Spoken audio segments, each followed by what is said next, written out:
San Diego and I work, the garage is where Dark Horse HQ lives. And so it just felt right to put something together for you guys because I've been dealing with it and thinking about it here in the garage lately. How do you deal with the heat? How do you deal with working out when it's hot, when it's humid, which is weird for San Diego especially, but I know a lot of people, especially middle country, go through humidity during the summer, and I know a lot of people are facing this heat right now. So let's get into top tips for how to improve your conditions when it is hot, like it is right now here in San Diego. I am miserable in this garage. If this is your first time here, welcome to Dark Horse, where you are the hero of your own story, and we are the guide that gets to help you get there. Now, into today's video where we're discussing about the best things that you can do to try and mitigate heat workouts, whether that's on the rower or off, figuring out how to continue to be fit, do the fitness in heat is really important. So that's what we're talking about today. Now, one of the more important things is what you're going to do with the sweat that you're inevitably going to get, and my secret weapon to that kind of sweat management, particularly on the rower. More on that in a second. My first tip is the old shirtless sports bra, just baseline. That's a good way to make sure that you're not getting encumbered with lots of sweat that's clinging to you. Now, obviously that's a great option if you're working out at home or on your own, or you're comfortable doing that. If you're not, just make sure that you're wearing something that has a nice moisture wicking or sweat wicking fabric to it.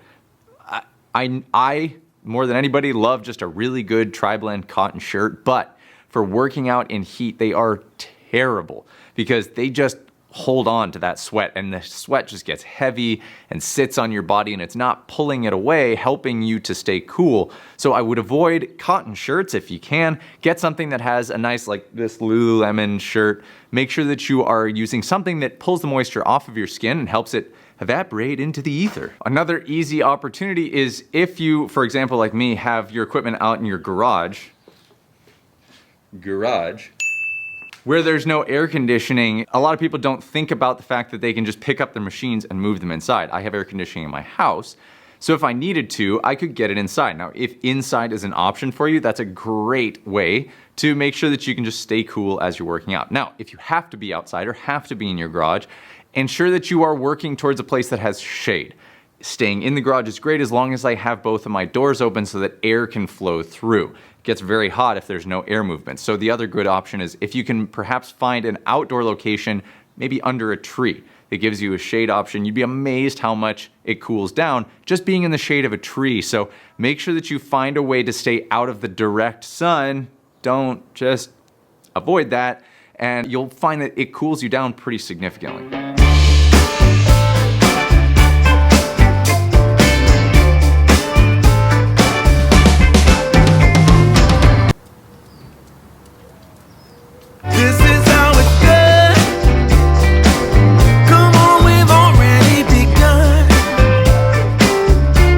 This is one I don't have particular experience with myself, but I do know that it's an effective way of doing things if you're facing consistent heat and you're trying to get rowing workouts in on the regular, and that's cooling vests.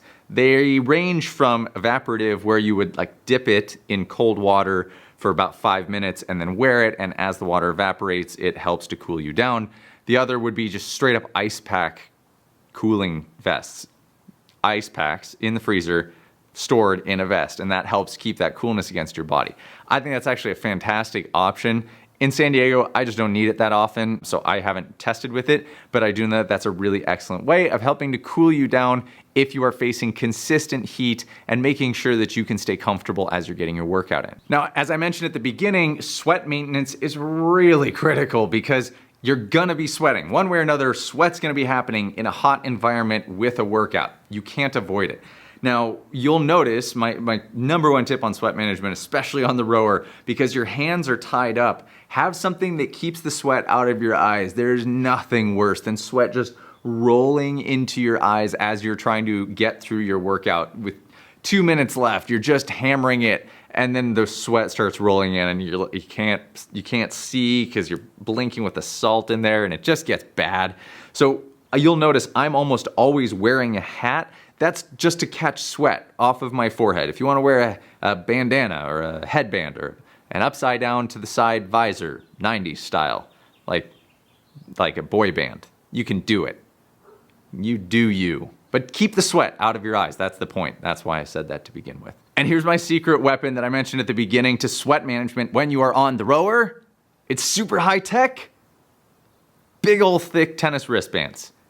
Why? Okay, here's the deal. Sweat is going to start at your armpits, work its way down your arm. It's just gonna start rolling down your arm. It's eventually gonna make its way to your hands. Hand management is really critical when you're on the rower. You don't want to blister, and you don't want your hands to get moist.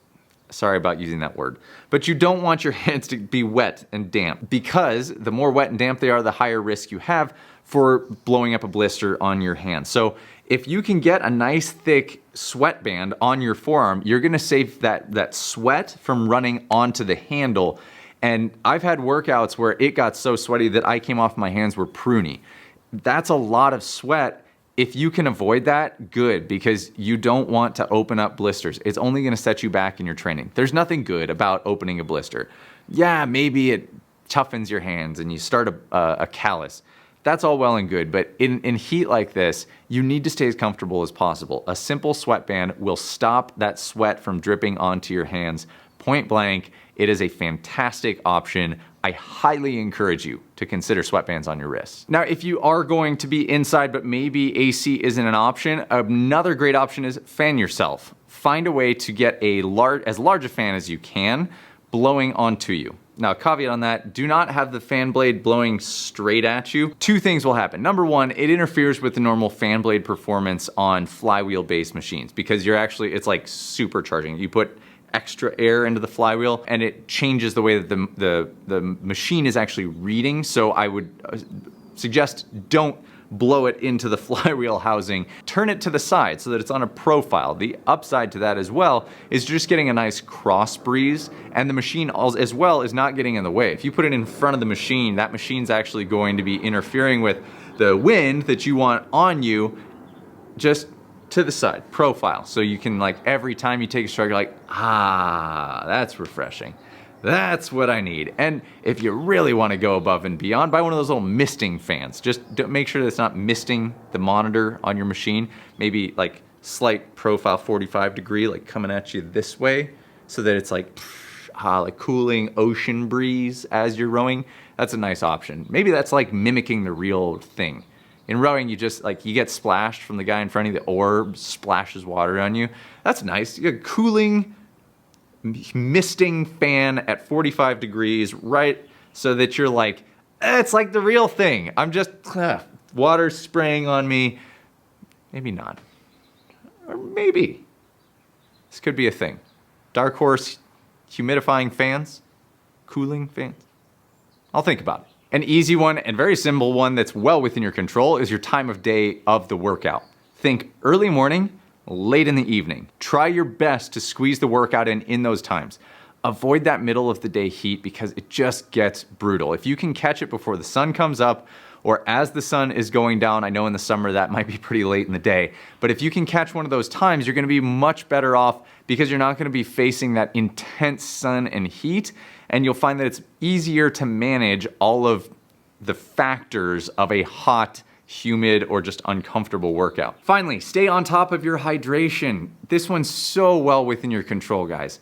First thing in the morning, you should be getting up and putting a ton of water into your body before anything else, before you eat, drink your coffee, go to the bathroom, just big old glass of water and multiples of them. Try to get a liter of water into your system very first thing in the day. My second suggestion, get a lot of electrolytes into your body at the same time. Find an electrolyte addition that works for you that you can just put in your water and add that to it. That way you're making sure that you're getting good minerals into your body to help you retain water instead of just all of it coming out in the toilet an hour later. And then as well, as the day goes on, continue to continue your water consumption, making sure that it is a part of your day, that it's a habit that you build, not just something that you do in the morning and then you don't drink any water. Speaking of which, I think I haven't done a good job today. I'll be back. I'm gonna get my water bottle.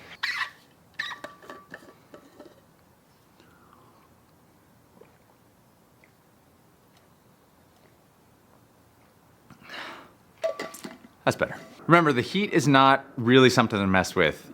You can't, just don't try and tough out heat. It's not worth it. You should be thinking actively ahead of time about what you can do to manage your environment, because if you are not, you're setting yourself up for A, decreased performance, B, a potential early end to your workout, and C, just downright danger. If depending on how hot it gets and where you are, you need to be very, very conscious. So be smart, set yourself up for success. Take these habits, put them into play, easy, simple, done day, go and be better for it. Remember, if you like this video and you consider yourself a dark horse, you wanna be the hero of your own story, and you allow us to help you get there and join this community, hit that subscribe button and hit the bell next to it so you get alerted whenever we come out with a new video. And as always, that was weird. I effed that up, but we're gonna try it. We're gonna roll with this.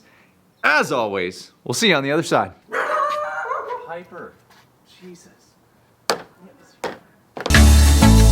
Hey, thanks for watching the video. If you enjoyed this and you're looking for more and you want workouts, continuous coaching from me and my other coaches in our private Facebook community, it's our monthly workout program. It's $39 a month. Just go over to darkhorserowing.com/athlete to sign up now.